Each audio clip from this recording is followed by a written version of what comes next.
कक्षा 10 के विद्यार्थियों का मेरे YouTube channel TC group classes में स्वागत है। वीडियो प्रारंभ करने से पहले आप सभी से अनुरोध है चैनल को सब्सक्राइब करें और बेल आइकन अवश्य दबाएं, जिससे आने वाली वीडियो की लिंक आपको प्राप्त होते रहे।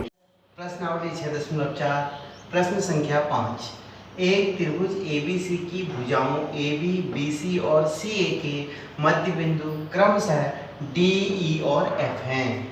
त्रिभुज DEF तथा त्रिभुज ABC के क्षेत्रफलों का अनुपात बताइए।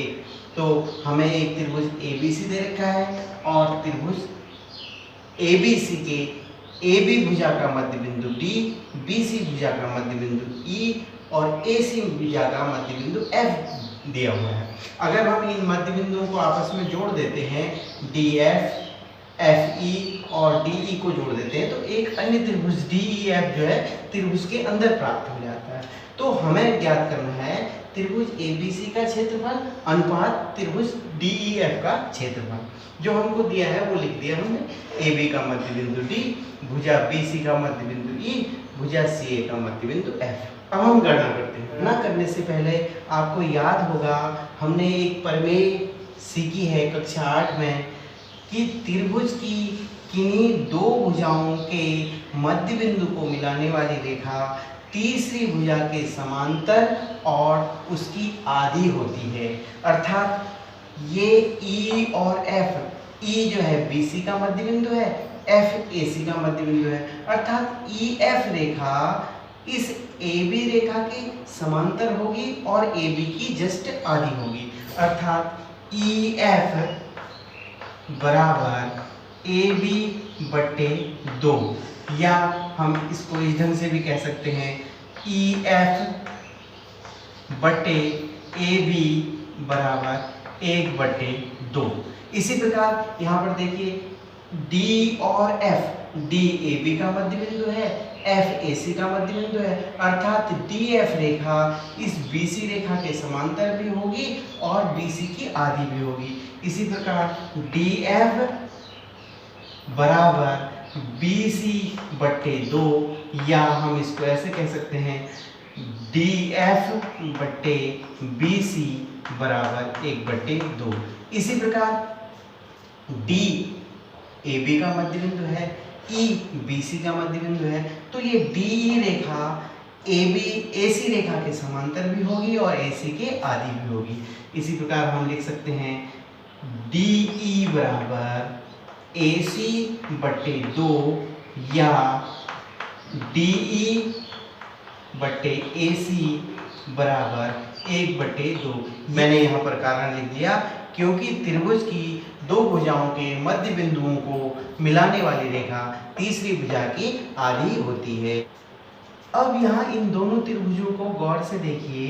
EF upon AB, EF upon AB, त्रिभुज DEF की EF भुजा, त्रिभुज ABC की AB भुजा का जो अनुपात है, त्रिभुज DEF की DF भुजा और त्रिभुज ABC की BC भुजा का जो अनुपात है, वही अनुपात त्रिभुज DEF की DE भुजा और बड़े त्रिभुज की AC भुजा का जो अनुपात है वह बराबर है। अर्थात छोटे त्रिभुज की भुजाएं और बड़े त्रिभुज की संगत भुजाओं में समान अनुपात है।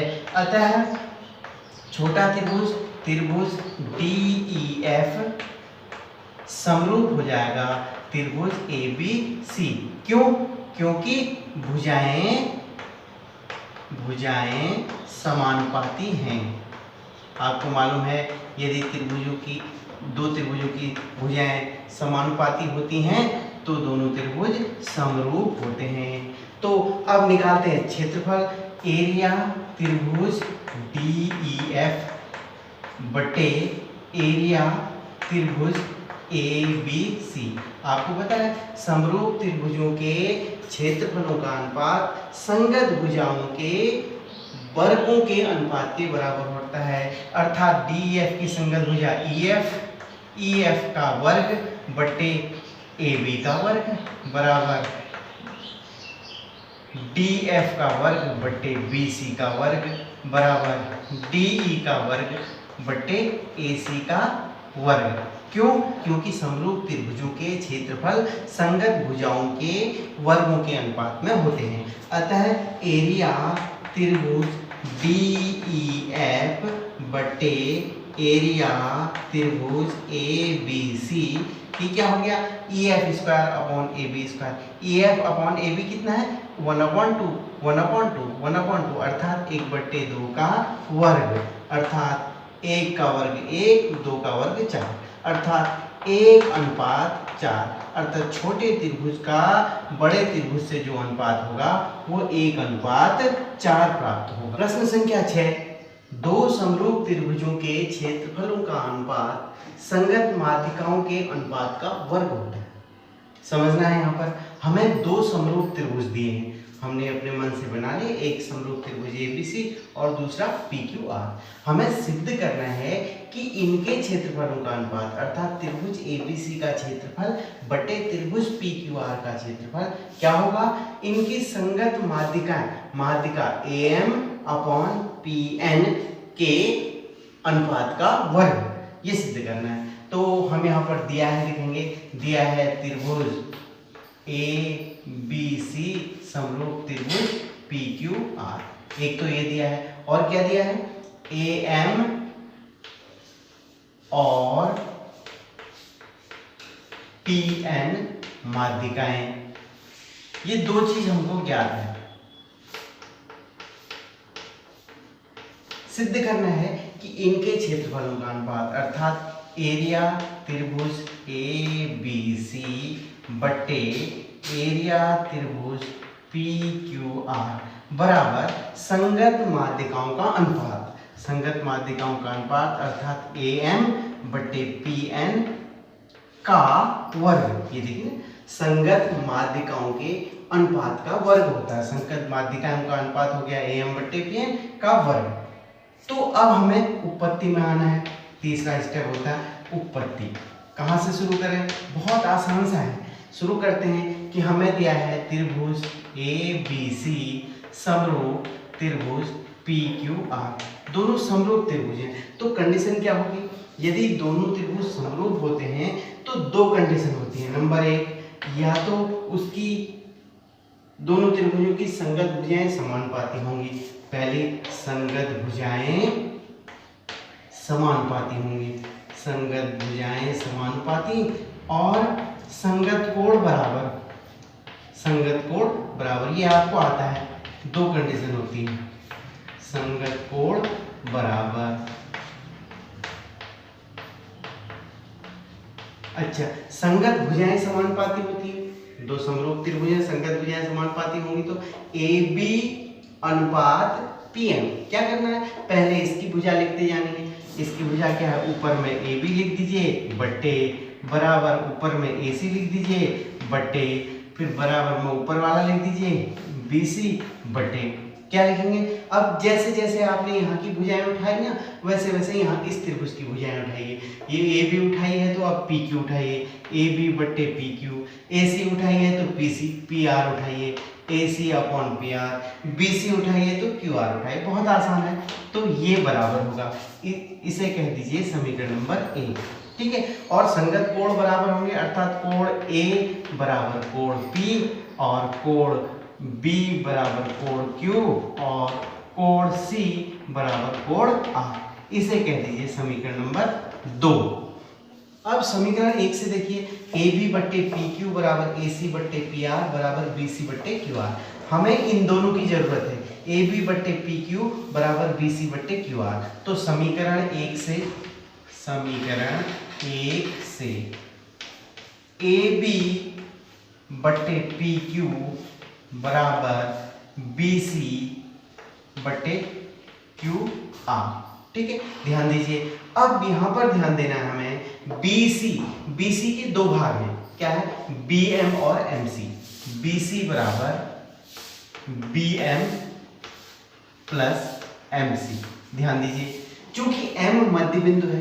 क्यों M मध्य बिंदु है? AM माध्यिका है तो M मध्य बिंदु होगा, अर्थात BM जितना होगा उतना ही MC होगा।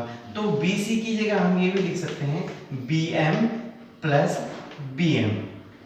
लिख सकते हैं ना, अर्थात BC बराबर 2BM, BC बराबर 2BM। इसी प्रकार देखिए QN और NR बराबर है, QR की जगह रख सकते हैं हम QN प्लस NR। क्यों रख सकते हैं? क्योंकि N मध्य बिंदु है, PN क्या है? माध्यिका है। माध्यिका हमेशा मध्य बिंदु पे मिलती है सामने वाली भुजा के, तो QR की जगह लिख सकते हैं हम QN प्लस QN, अर्थात QR बराबर 2QN भी लिख सकते हैं, यहां पर रख दें, अर्थात AB बटे PQ, ध्यान दीजिएगा BC की जगह रख दिया 2BM बटे QR की जगह रख दिया 2QN। इसको रफ कर देते हैं, अब इसकी जरूरत है नहीं। अब देखिए 2 से 2 कैंसिल हो गया, AB अपॉन PQ बराबर BM अपॉन QN। ठीक है, देखिए इन दोनों त्रिभुजों में देखिए अब AB का PQ से जो अनुपात है वही अनुपात BM का QN से है। और आपने देखा है समीकरण 2 से कोण B बराबर कोण Q ये प्राप्त हुआ है, कोण B कोण Q के प्राप्त हुआ है, अर्थात B और Q कोण बराबर हैं और उन कोणों को निर्मित करने वाली दोनों भुजाएं समानुपाती हैं, अर्थात SAS कंडीशन से ये दोनों त्रिभुज भी समरूप हो जाएंगे। अतः ध्यान रखना है SAS कसौटी से कौन से त्रिभुज समरूप होंगे? ABM, त्रिभुज ABM समरूप त्रिभुज PQN। ये समझ में आ गया ना? क्यों? क्योंकि AB भुजा का PQ भुजा से जो अनुपात है वही अनुपात BM भुजा का QN से है, और इन दोनों भुजाओं से निर्मित जो कोण है, यहाँ पर B कोण है, यहाँ पर Q कोण है, दोनों कोण बराबर हैं। ये आपने समरूपता की कसौटी में पढ़ रखा है कि जब दो भुजाएं और उनके बीच का कोण अगले त्रिभुज की दो भुजाएं समानुपाती और उनके बीच का कोण बराबर हो तो SAS कसौटी कहते हैं। उस कसौटी से दोनों त्रिभुज समरूप होते हैं। अब समरूप हो गए, समरूप होने पर संगत भुजाएं समानुपाती होंगी, अर्थात AB, पहले वाले त्रिभुज की भुजाएं उठाओ AB और उसकी दूसरी भुजा उठाओ AM, तीसरी भुजा उठाओ BM। अब सेम उसी प्रकार जैसे यहाँ उठाई ना वैसे ही उठानी है, इधर उधर नहीं। जैसे AB उठाई है तो आप क्या उठाएंगे? PQ, AB बट्टे PQ। और अब AM उठाई है तो AM की संगत कौन सी हो जाएगी? PN। सेम वैसे ही अब BM उठाई है, BM के संगत कौन सी है? QN। अर्थात ये बराबर होगा, क्यों? समरूप त्रिभुज हो गए, संगत भुजा समानुपाती। संगत भुजाएं लिख दो यहाँ पर, समझ में आ जाएगा। संगत भुजाएं क्या होती हैं? समानुपाती होती हैं। ठीक है, इसको कह दीजिए समीकरण नंबर 3। समीकरण 1 व समीकरण 3 से, समीकरण 1 और समीकरण 3 से। समीकरण 1 में हमने क्या प्राप्त किया था? AB बटे PQ बराबर AC बटे PR बराबर BC बटे QR, ये था। और समीकरण 3 में हमने प्राप्त किया AB बटे PQ बराबर AM बटे PN, अर्थात AB बटे PQ किसके बराबर होगा? AM बटे PN। ये प्राप्त हो गया, समीकरण नंबर 4 प्राप्त हो गई। ठीक है, अब ध्यान देना है। अब आपको ये भी मालूम है कि जब दो समरूप त्रिभुज होते हैं तो उन त्रिभुजों के क्षेत्रफलों का अनुपात संगत भुजाओं के वर्गों के अनुपात के बराबर होता है।